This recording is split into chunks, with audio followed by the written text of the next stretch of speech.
ঢাকা বিশ্ববিদ্যালয়ের মধুর ক্যান্টিনে আজ এক সংবাদ সম্মেলনে ইনকলাব মঞ্চ দাবি করেছে, গুম ও খুনের সাথে জড়িত ২৮ জন সামরিক কর্মকর্তাকে সেফ এক্সিট দিতে ভারতের প্রত্যক্ষ ভূমিকা রয়েছে।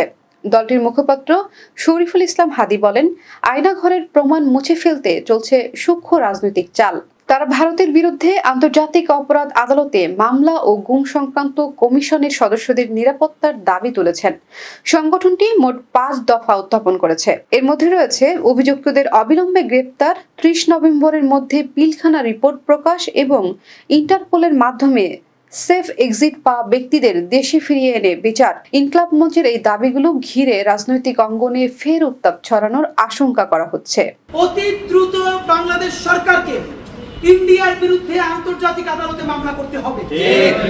আমরা অবাক হলাম, যেখানে ভিকটিমরা প্রত্যেকে বলছেন পিলখানার ভিকটিমরা, জুলাইয়ের ভিকটিমরা, যারা বলছেন এই গুমের ভিকটিমরা, যারা তাদেরকে হিন্দিভাষী অফিসাররা তাদেরকে গুমের সাথে জড়িত, তাহলে এই ভিকটিমরা যেহেতু বেঁচে আছেন, এখন পর্যন্ত বাংলাদেশ সরকার কেন আন্তর্জাতিক অপরাধ আদালতে ইন্ডিয়ার বিরুদ্ধে মামলা করবে না?